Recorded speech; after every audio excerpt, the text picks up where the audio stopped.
Hello, people. It's your boy Usmaan back again with a new series, Usmaan Talks. This series is all about talking about most important matters, such as racism in football, of course, representation from the ethnic minorities, and last week's show with Hayden himself, talking about mental health in particular, men's mental health for that matter.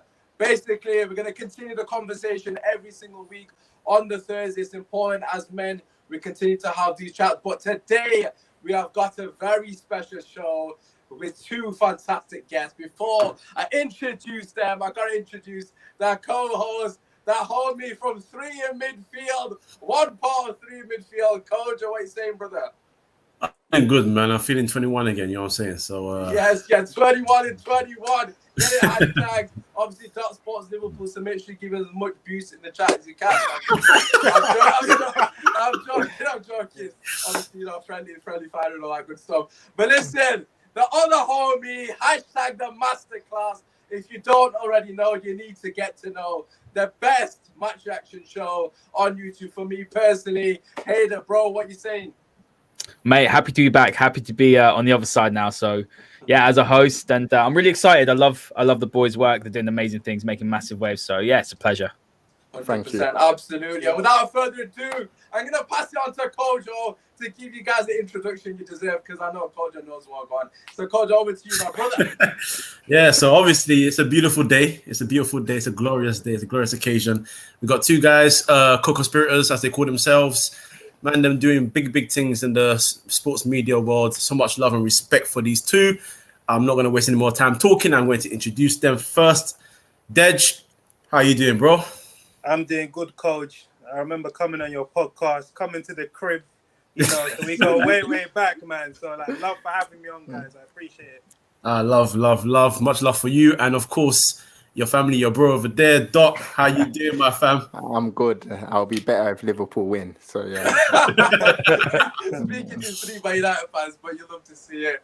Listen, boys, obviously the whole podcast, you guys do a lot of interviews. You guys delve into people's stories. This podcast is about us getting to know you guys. I know you guys talk to a lot of high-profile people, but to us, you guys are the people that are making the waves in the industry, and a lot of people look up to you. You inspire a lot of the younger generation in particular, as well as even the older generation like myself. So huge credit to you guys. But before we get into the sort of crux of everything, I want you to just strip it back and take it back to the beginning. So I want to know about the journey. How did it all start? How did this formulate? Where did it all begin, boys? Cool. This goes way back. First of all, me and Dot met in secondary school. So since we were 11, obviously we're like 27, 28 now. So like 15, 16 years. And it's funny because when we met, I remember it was a day in the school foyer. Like we were the last two left and we started talking. Then I was like, yeah, what team do you support? And Dot was like, Liverpool. And I was like, yeah, my guy, come on. so since then, we've had a connection. So that's obviously followed us all throughout our adulthood. And like, if you speak to anyone in our schools, they'll say these boys, when it comes to football, they can speak about it all day. So, but in terms of like online YouTube, around 2-3 years ago, one of our friends or mutual friend had a YouTube channel, and one of our friends in our WhatsApp group posted some of his work, and he was enthusiastic. And our boy said this guy wanted us to come onto his platform and talk about football. So we took up that offer, started to enjoy it. Then naturally that relationship came to an end. So people like, boys, we're loving the content. Like, you guys need to keep going on. Just continue, even if it's you two.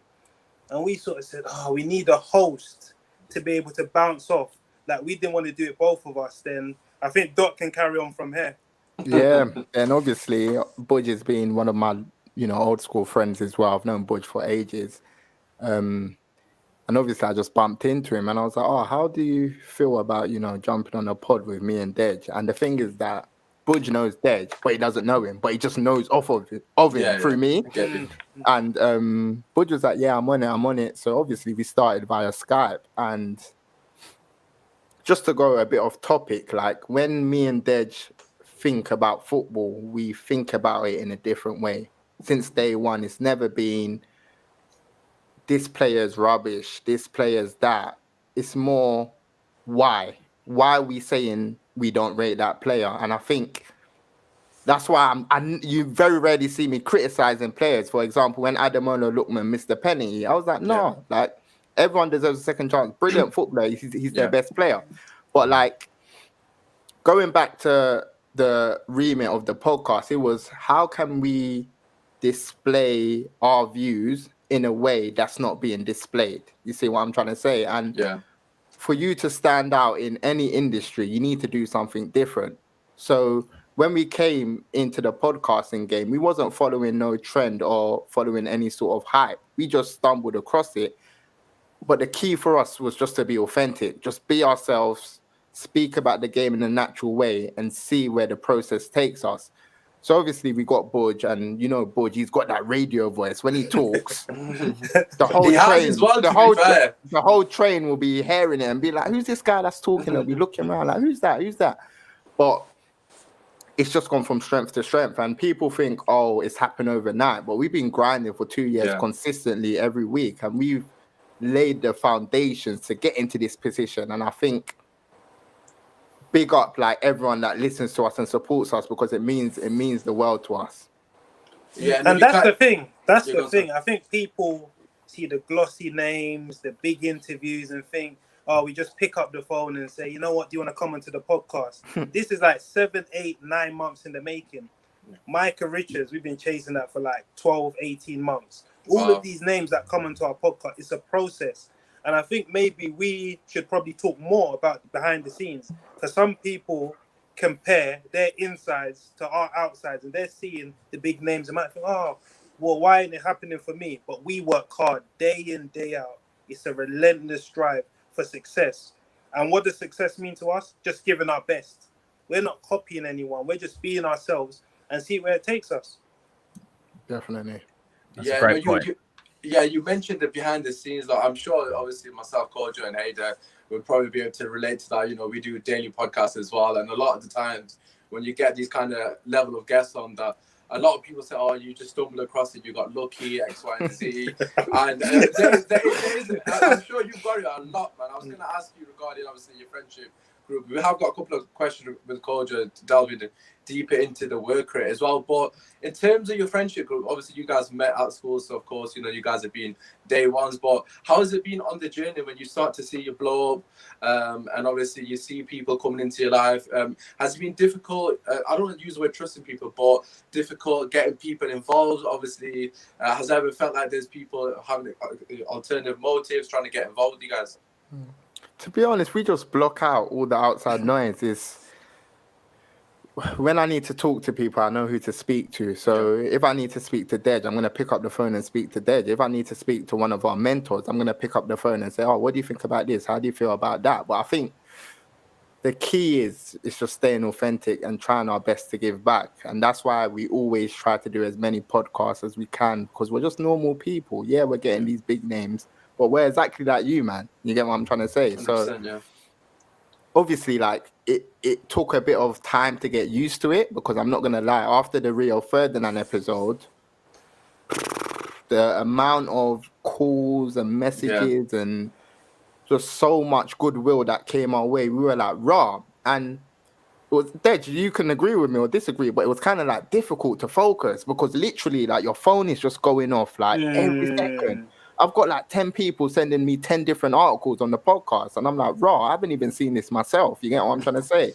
But I think once we got used to that sort of notoriety, it's just all about focusing, because at the end of the day, just like in football, you're only as good as your last game. And for us, we're only as good as our last performance.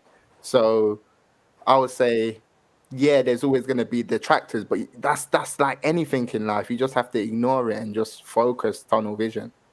Yeah, to be fair, like when there was all of that, a lot of people after the Rio Ferdinand episode were, you know, phoning us, messaging us. Those are distractions. Our core remit is to deliver value. Like, we see podcasting as like, what are you bringing uniquely to the marketplace? And we found our niche, and we're just trying to, you know, put that forward. And that's what I would say to anyone. Like, if you've got a platform, don't worry about sort of numbers. Just focus on what you're good at and making sure you're the best you. That's it. Yeah, and I think, sorry, very, very quickly, just to add to that, I think even Dej, like, we can testify that we made that mistake at times looking at the numbers. But when you look at the numbers, you start producing content for the wrong reason, because you're thinking it doesn't matter about the content, it's how many numbers do I get. Yeah. And I think if you focus on that content, eventually the numbers will start marrying up. So I think get your content in order, forget the numbers, be the best version of yourself, produce the best content that you feel is up to your standard, and eventually people will come to take in that content. I want to ask you about your work rate, because I don't need to give away all your tricks. Like, you know, always, you know, don't you always say about, you know, the master gives to the students, but not everything. You know what I'm saying? So in terms of your work rate, obviously you've detailed that you sometimes have to go from like 12 to 18 months to get someone like Micah Richards. And within that time, of course, you'll do your research and keep up to date with what's going on with him, because that adds to your content. But just detail what kind of work rate goes into those 12 to 18 months in terms of how you try to keep up with that. And also, when you get a guest, what is your way of thinking in terms of how you approach the interview? Because every interview I've watched of yours is different. You know what I'm saying? Like, you apply a different style to it bit by bit, but it always works because the way you guys bounce off each other, you can tell that you've got a long-term friendship. You know what I mean? But at the same time, you make your guests feel so comfortable. So just a bit about that. Yeah, so basically it's long hours.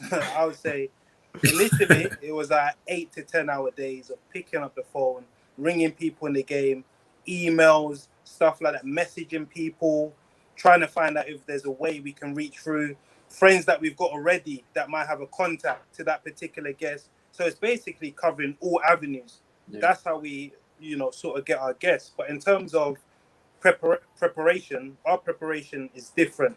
The way I like to prepare, once I know we're having a guest or it's in the process, I use a few hours in a day, try and find out new information. Because a lot of footballers, what they do is already out there. But I think as our podcast, an insightful podcast, we need to try and give the public, give ourselves new information of which we can learn from. Definitely. And I think another way we tackle interviews is, as a fan, what do you want to know? And those are the key talking points. Okay, this happened in your career. You scored this goal. No, okay, I haven't heard you speak about that. Let me ask you that. You see what I'm trying to say? But in terms of going back to guests, it's just all about putting the dots together. As cliche as it may sound, it's like, okay, this person knows this person. Yeah. Okay, they played with each other 6 years ago. Let me try and ask this person to try and link this person. And then you're going through another route where you're messaging this person and all of it just connects. And eventually they're like, you know what, I've heard good things about this project from XYZ. Let me just do it. So it's not always you just use one source and bang, you get lucky and you get an interview. Sometimes you have to think around the box and put things together, and eventually you'll get the result you want. So how do you, because I'll drop some names now for, so obviously you guys are doing wonderful things. The boys from Stoppage Time, Anita and the rest of the Gold Diggers, Deluded Gooners, another one that I give a shout out for because he focuses Daps more on, as well. Daps is doing his thing. Exactly, he's been doing his thing for a while. So people like Andy Cole and on his platform. Yeah. So you know you got those guys from that's Counter Attack for anyone that's watching that doesn't know who Daps is. So go and check him out as well. But again, people in terms of the long period of time you have to try and get someone. Some people, it's human nature. They'll be like, "Oh, bruv, I ain't got time to keep checking on this now. You know, if I ain't gonna get him, I ain't gonna get him." How do you stay so motivated and focused to saying, "Look, we need to do this." Because if you tell someone, if you go to a random person and say, yeah, you know what, we waited 18 months to get Michael Richards, they'll look at you and be like, what, a year and a half, blood? What are you talking about? But what is it about that? Because I know you guys love football, but what is it about it that makes you go that extra mile to make sure that you can get what you need? You can never give up. I think that's the one key thing, innit? You have to keep going. There was even a guest that we had on our podcast recently that you just keep ringing 4, 5, 6 times. You're lucky. This is your lucky day today. Normally, I don't pick up numbers I don't understand or I don't recognize. So I think we've got that courage going from disappointment to disappointment without losing enthusiasm. And I think some people might think, you know, let me phone once or email once. He hasn't responded. Let me give up. Us, we've got that relentless drive. It's like we're stubborn. It's like, you know, okay, we can't get through. We're going to find a way. there's even guests that we're talking to now that like they haven't picked up or they've given like an answer that they're not interested. But we're saying, you know what, we're going to get you onto our podcast because we believe in what we're doing, and if we keep growing it, eventually you're going to want to come onto the podcast and tell your story. So it's just that relentless drive of not giving up and not being disconcerted by the disappointments. No, definitely. Like, there's been a guest that we're still trying to get on to this day, and like every single week, the person was like, "Yeah, this week," and then you're like, "Okay, well, let's get this done," and then you don't hear from them, and you call again next week, and they're like, "This week again," and you know what I'm saying? Like, until this day, we still haven't managed to get this player. But I think Dej can testify. But me, I'm someone that if I do something, I always try to strive to be the best, even when it comes to just presentation or how the podcast looks. I'm always trying to think of, oh, there's a little error there. We need to get rid of this, or there's a little error in the description. We need to get rid of it. And it's just all about like striving to be the best you can be. You get what I'm trying to say? And I think I love football, so I get joy speaking to a Daniel Sturridge. A Daniel Sturridge was one of my heroes growing up. So if it takes me 12 months to get Daniel Sturridge on my platform, I'm happy to do that. You see what I'm trying to say? So, and that was the foundation behind this product. We never, ever, ever done it for money or trying to blow or get the bag. It was always, listen, we want to give our listeners the best content possible. And how can we do that? By working hard. It's just as simple as that. I respect that. I'm taking over the questions right now, so I'll ask one more question and shut up. But just in terms of inspirations, I want to go into black representation. There's obviously a lot of people that have come before us in the sports media game, maybe not in the podcast world, but journalism, so on and so forth. Who are the people that you've looked at before, maybe before you got into it and during, obviously now, the people that have inspired you, maybe helped you as well when you've been making your gradual rise? Like, who is people? Name a couple of names that I've given you. So. Darren Lewis and Adrian Kajumba. Darren Lewis is a crazy story because growing up, my dad used to send me to the shop and say, Deji, take 40p, get the newspaper. I want to read Darren Lewis's story. So to be able to call him a mentor and a friend, to be able to message him is crazy. And like there was a situation a few months ago where we had a problem that we've never experienced before. And he was one of the names we phoned, asked for advice. And he was giving us good, consistent advice. And like 10, 15 years ago, if you said I'll be able to talk to Darren Lewis, I say, yeah, that's not going to happen. So to be able in this short space of time, by our work rate, to be able to have someone like that, it's amazing.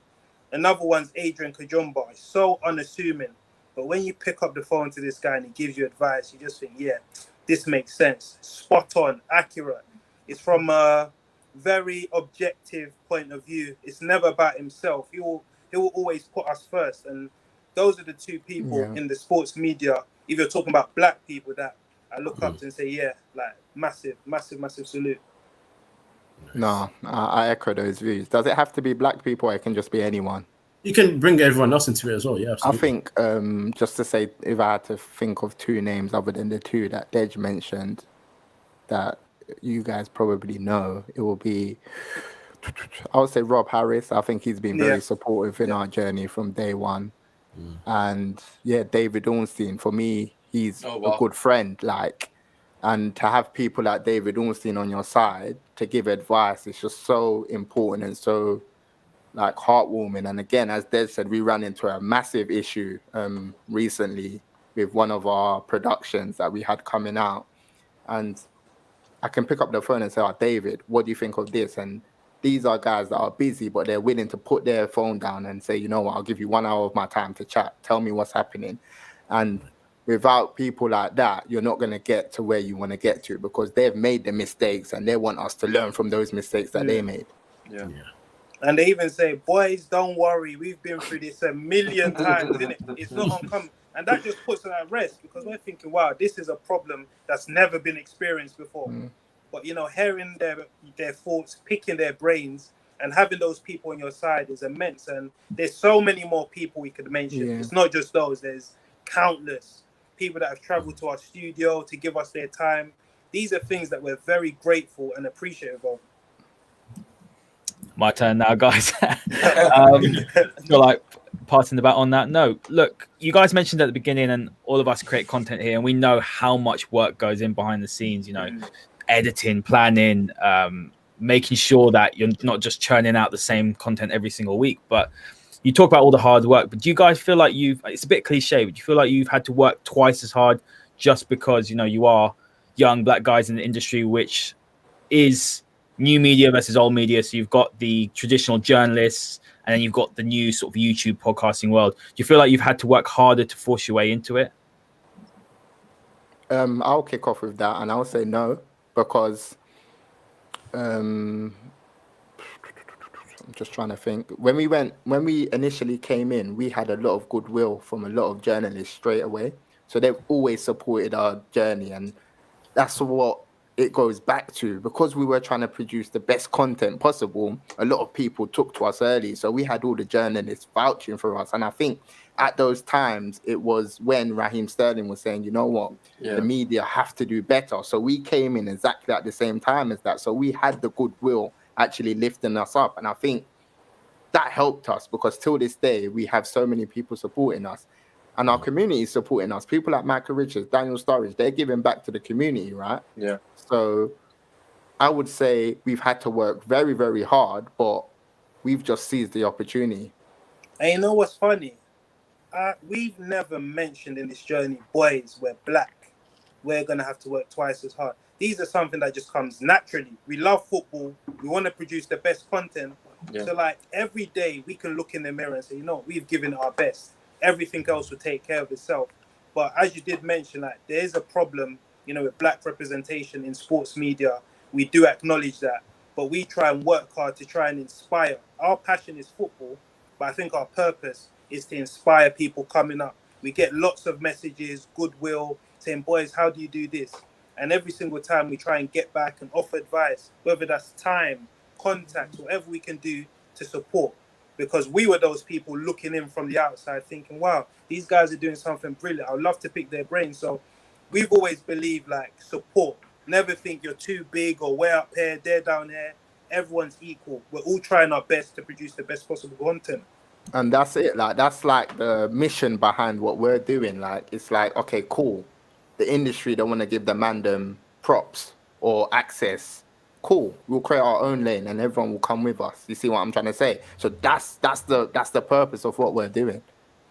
Yeah, it's a great point. You've got to create an ecosystem, haven't you? And you never know in years' time, someone else is going to be in the position that you're in, and they're going to be looking to have exactly the same advice. And if you treat them well later on, it usually comes back, doesn't it? In that sort of positivity. But you guys mentioned Raheem Sterling a lot, and he's been very pivotal and integral in speaking out against, a lot of the way the media perhaps targets, young black players. And you've seen some of the articles. You compare it with the Sterling one, with the Foden one. It's just disgusting. But sort of how integral has it been for people like Sterling, who are that high profile, to speak out for the people that are perhaps, discriminated against?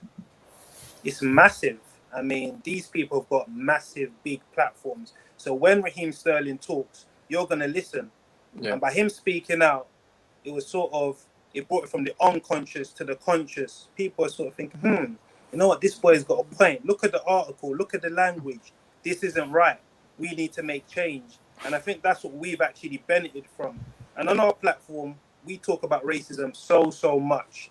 Even it got to a stage, people be like, oh, boys, you don't want to be spoken about as the boys that talk about racism. Yeah. But it's very, very important, because we know as black and brown people, the discrimination we face in this space, the players on the pitch compared to the media, it doesn't tally up. It doesn't make sense. It doesn't add up. And it's even interesting because Michael Richards' documentary is coming out in a few days. We obviously got an exclusive preview to it. And it talks about these points, like racism in society for black, Asians. Let's open up the conversation and try and make change, which is what we need to try and do. No, definitely. And we actually remember that we contributed to a piece with Melissa Reddy talking about like how inspiring is it to see people like Raheem Sterling. Those men are who we look up to as inspirations, as world-class footballers who make us smile when they're banging in goals. When Rashford knocks in a 30-yard screamer, you get me? You man are going mad. You get what I'm trying to say? And I think they're inspirations. They may not see it like that, but just for them to talk out or say this ain't good enough, it's important because it gives us, our generation coming up, the confidence to say, you know what, I've had enough of this. You get what I'm trying to say? So I think it's important for man like Raheem Sterling and Rashford and Virgil van Dijk or whoever it is to speak out because they have powerful platforms and people will listen.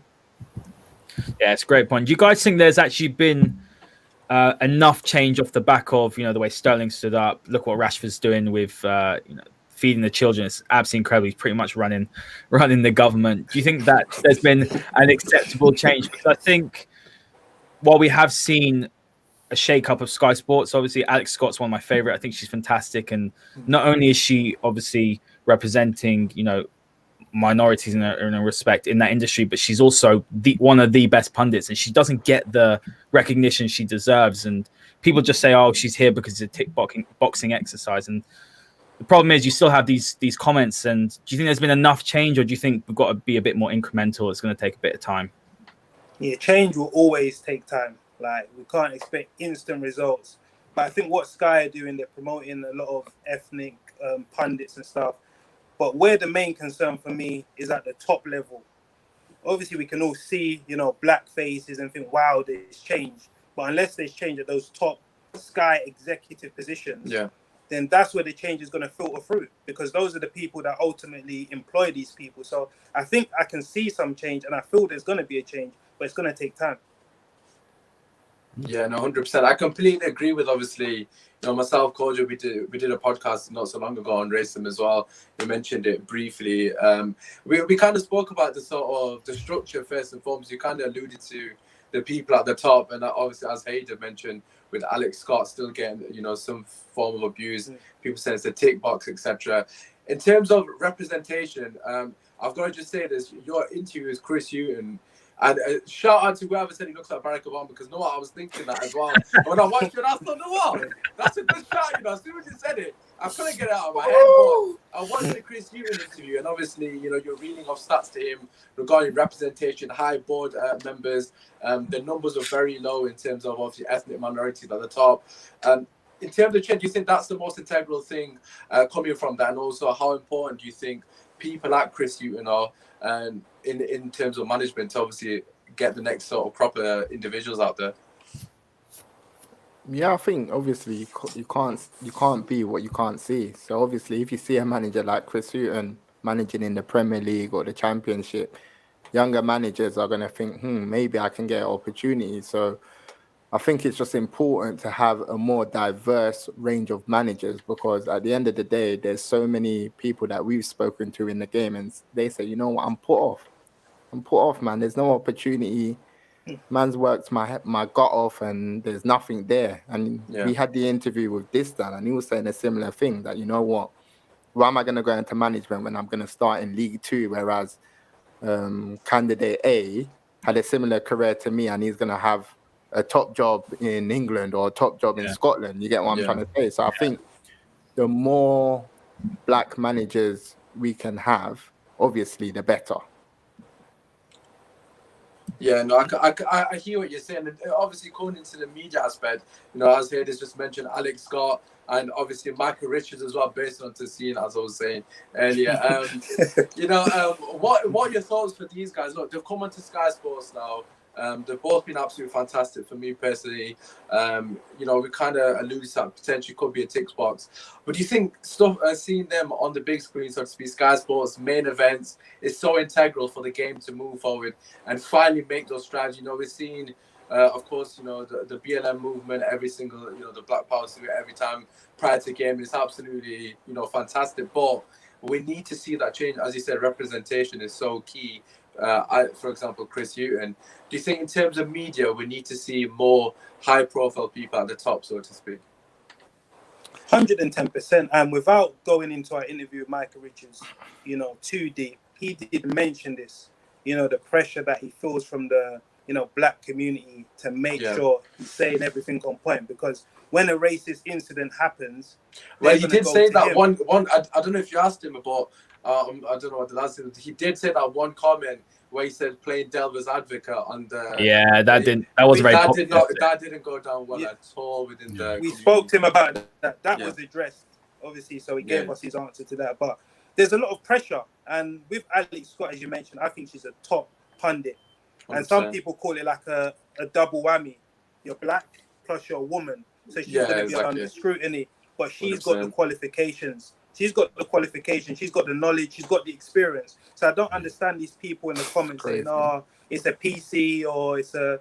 But again, those comments are coming from a certain generation that like their soccer Saturday, that don't want change. Like, those guys, they had a great. That's what I'm saying. They had a great run. 20, 30 years, Charlie Nicholas, Phil Thompson. But sometimes you need change. Everyone goes through phase. What has a start will have a beginning. So, Yes, but speaking of run, obviously you guys have been on Sky Sports of late. And I believe that Eurosport as well, you just got a sort of bunch of them. Boys, come on, talk to us. How's that process been? How has it been for you guys? You kind of said towards the start that we're just like you, as in your words being that we're just like you. How was that when you got that call from Sky Sports and said, look, we want to have you guys on regularly? How has that been for you guys? Listen, that's cool. Crazy. I mean, come on, Sky Sports. We've all grown up on Sky Sports. Bro, that's mad. But that's mad. That's mad. Yeah, so when we got the contact, I think it was a DM on Twitter. So someone approached us saying that, Sky Sports.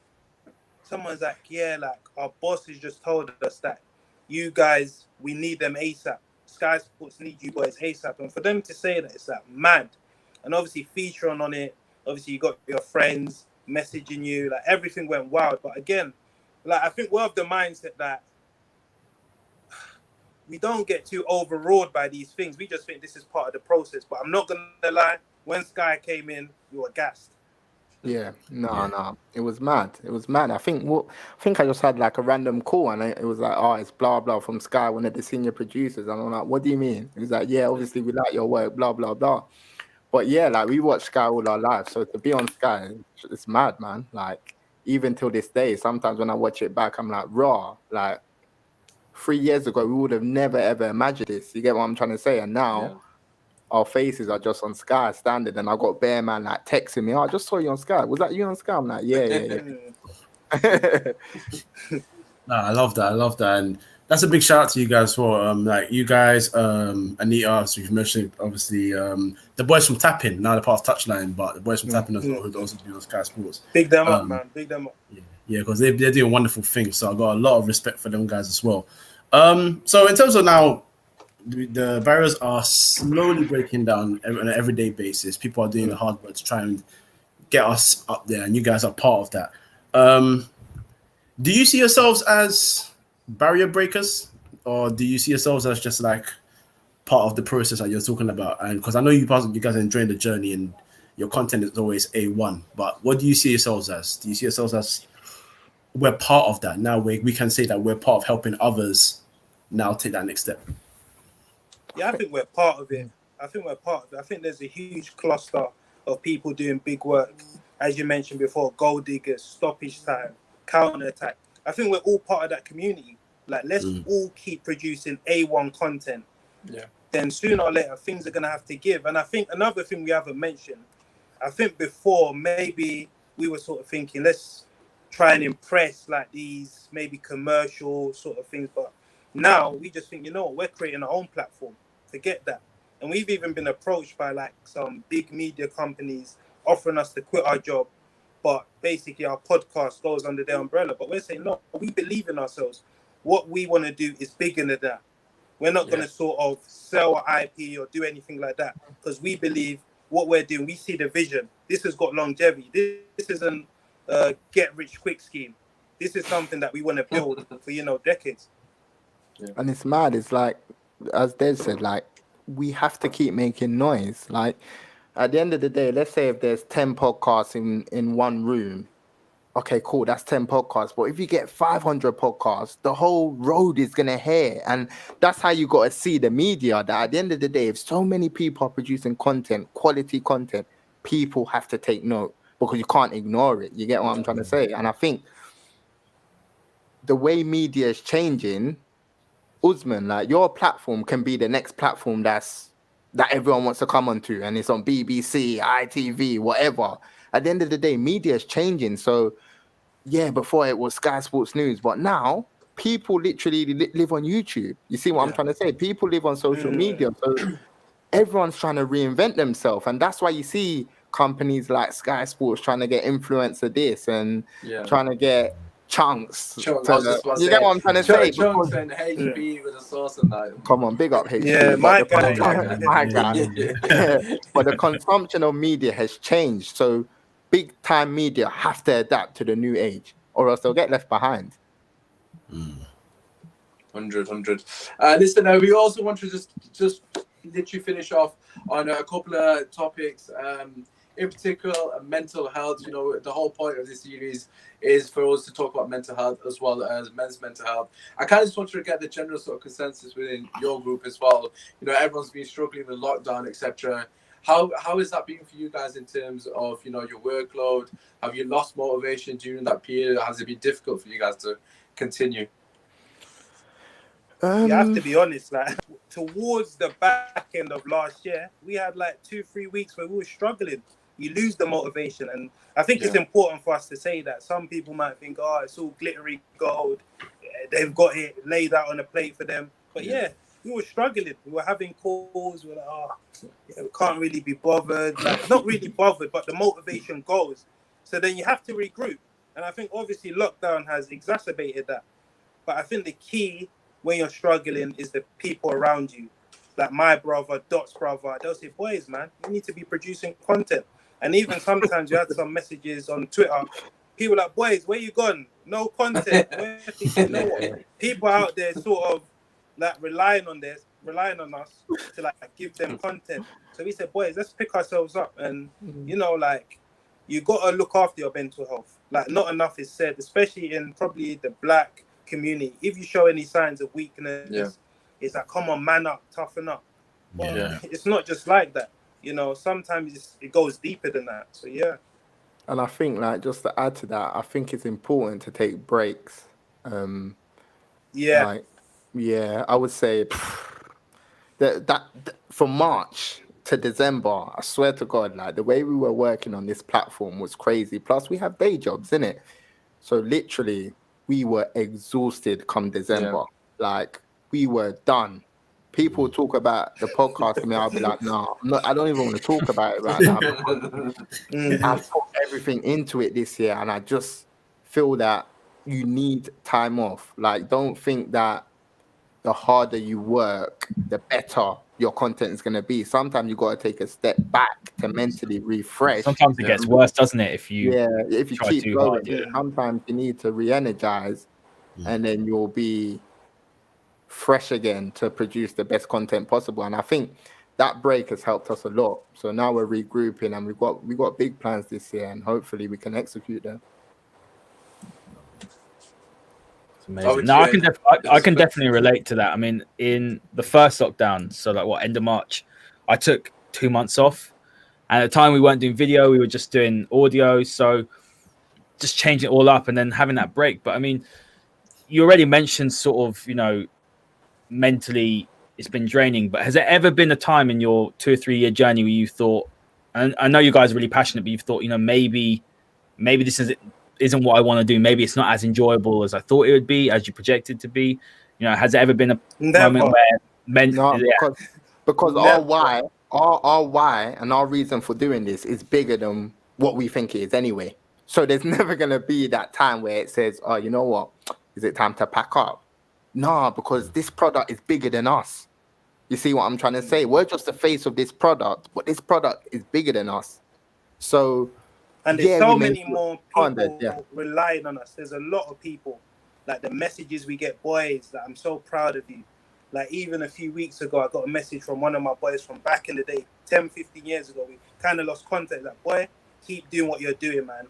Like making all the man them proud. So when you got those sort of people relying on you, like you got to get out of bed and keep producing content. So there's never ever been a period where we said, you know what, let's knock this on our head, because we enjoy it. This is our passion. This is our love. So.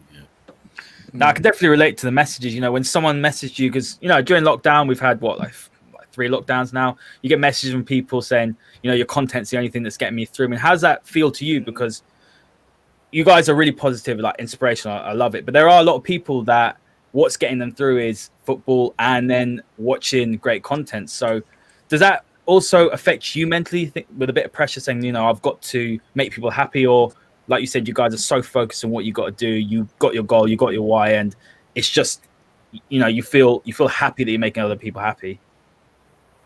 Yeah, because that's like my purpose in life, to help other people. So anywhere I can do that, I'm more than happy to do that. And I think with me, my mindset is like there's people in a much worse situation than me. I've got a house, I've got a job, I've got internet, I've got food in my house. Yeah. So what am I complaining for? I want to be the best version of myself, and hopefully I can rub off onto other people. So I see myself as someone that my purpose in life is to give back to people. And if I can inspire one person to potentially start a podcast or go into sports media, that's what I'm here for. In terms of pressure, we don't feel it at all, because naturally we put ourselves under the pressure to make sure we can deliver content. And we're naturally driven. And as Doc mentioned, like, to be on all this fame and stuff like that, that doesn't appeal to me. But it's the messages of support that you're inspiring me. That's what keeps me going. That's the purpose. All like Sky Sports, Eurosport is great. It's brilliant. We love it. But that's not what I'm doing this for. It's not for the bag. It's not for fame. It's not for clout. It's to make other people believe, you know what? These are 3 black boys. If they can do it, I can do it. Love that, definitely. Man. And I think that's class, man. That's class. Last one on this one. Like, if it was for the clout, we would have had something big announced already. Like, because as Des said earlier, we had so many media companies outing us, and we would have been like, no, we can't turn this down. This is company X. We have to sign that and announce that on social media so everyone can say, yeah, you man have blown, you man have done your thing. But listen, every single thing that we've received, we've turned it down. Simple. Because it's not for clout, it's for a bigger purpose than that. You can see that as well. There's other channels that do things for clout, and there's other channels that do things for clout, but you're not clickbait, you're not, it's all real, and that comes through. Yeah, like, we don't want to sort of any other platform to control what we do. And as Doc mentioned, some big blue chip companies, we've had chats with them, but it's not for us. Like, we believe even if it's going to take us 5-10 years, we'll rather go down that route than get a quick buck, change what we do, and fit into something else. Like, we're not about clout. Trust me, if we're about clout, maybe 3 or 4 or 5 things would have got announced. But no, like, let's build our own thing. Yeah, no, listen, I respect that massively, man. Obviously, look, we want to wrap it up. I've got a couple of more questions for you before we let you guys go. First one being, I know this is going to be very popular. You probably get asked this all the time in your DMs anyways, but for anyone watching this, man, Doris, I need to man. What advice would you give to anyone watching this? You kind of already alluded to the fact that you do it to inspire the people. I'll be honest with you, I reached out to you guys a long time ago, like a year back, and you guys replied straight away in detail as well. After a huge podcast that you did, so I was slightly blown away the fact that you obviously you would go into so much detail. A lot of us do appreciate it, but in terms of advice to anyone watching this, what would you tell them about obviously getting started, or potentially if they're stumbling, like you mentioned, the views aren't there, they're getting demotivated because it seems like they're not getting their voice out. What would you say to them? It's funny, when we get asked this question, I always try to give something that you won't hear ordinarily. I try to make it as specific as possible because I'm not one to speak in a generic manner. So I will say, make mistakes and enjoy the process. Yeah. Like, at the end of the day, no one's perfect. Your sound ain't always going to be perfect. The way you ask a question is not always going to be perfect, but embrace those mistakes and just learn from them. And I would say that's the most important thing from my point of view. And I think another thing is be your consumer. So at the end of the day, we're all content creators here, and you're in your own bubble, but you need to think outside of that bubble. So as a consumer, what catches a consumer's attention? So for example, let's say if I'm a brand, and this is actually a very good tip that I'm going to give. Let's say if I'm a brand and I'm watching what you guys are doing, the first thing you need to consider is that you're going to say, look, is the titling always similar? Is the description always consistent? It's these little things. Is the thumbnail always consistent? Is, you know, the standard always to a high level? And these are the little things that people don't pay attention to. But when you add up all these little things, that's what sets your product from a 6 out of 10 to a 9 out of 10. Yeah. All the production value. It's about being resourceful. Being resourceful as well. I think that's a big thing for me. Like, no matter who you know, there's always people willing to help you. Always ask for help.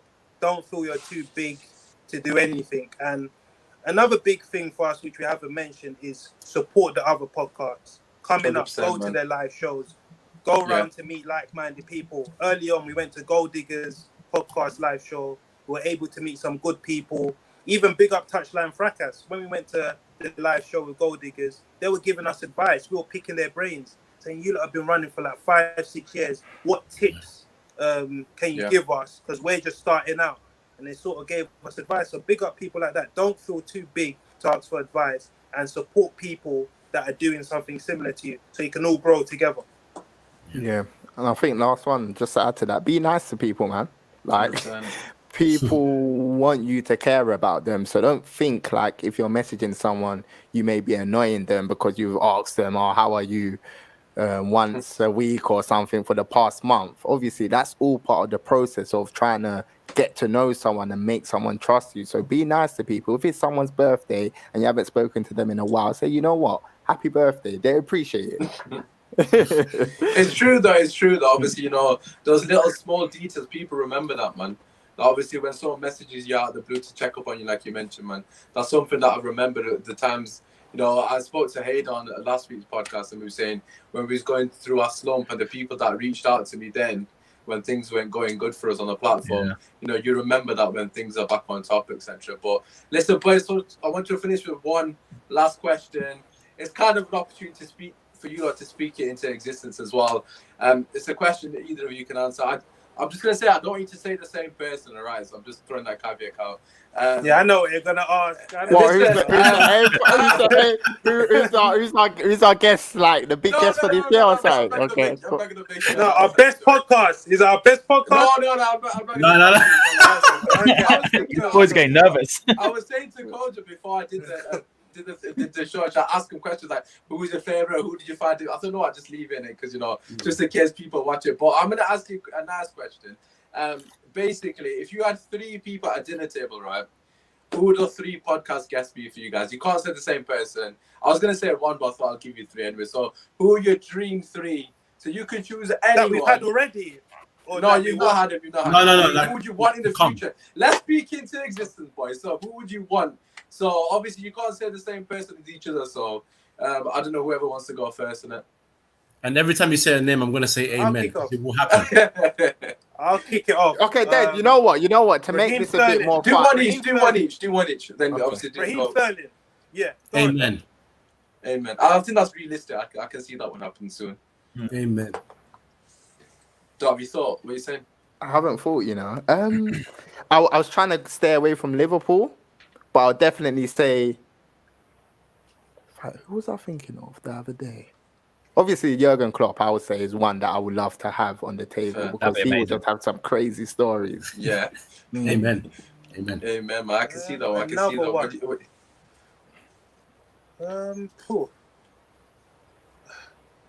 I put my spot here. Mauricio Pochettino. I've always liked him. I've always liked him. I've always wanted to have a chat with him. You hear nice things about him. Mauricio Pochettino. Amen.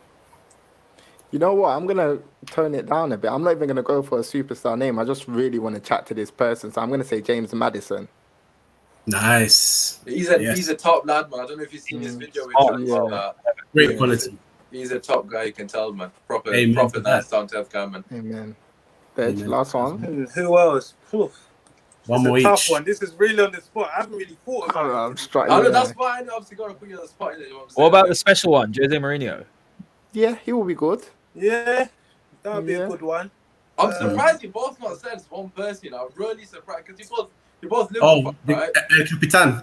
You've not said No, but you Gerrard know what? either, have you No, done- you know what? Like, I'm trying to stay away from Liverpool. right. Like, Okay. Gerrard, of Yeah. course, I would love to do Gerrard. In All fact, right, scrap fair. Jurgen Klopp because I'm trying to stay away from Liverpool. You get what I'm trying to say? I get you. Mm. Yeah, because just took Will Smith in there and then just went on and just out of the blue and done it. And I think who last one? Who would I like to interview? Paul Pogba. That would Yeah. be dope. Paul Pogba. Yeah, that would. Ooh. Even though he's a Amen. United player, but I think the charisma, especially our platform, him coming onto our platform, No, it'd be good for your guys' platform. You Man. know, yeah, I think that'd be good. Yeah. 100%, man. Come on, dog. Who you got? It's really tough, man. Dog's struggling, man. Oh, God, you love to see it. Should we help him out a bit? Should we just chuck some names Yes, out there? yeah, and then I'll just Right. pick one. All right, okay. I can't even think right now. Like, nah. Rashford. Rashford, yeah, Rashford's best man, Rashford. No, you know. I said no, you know. No Thierry disrespect. Henry.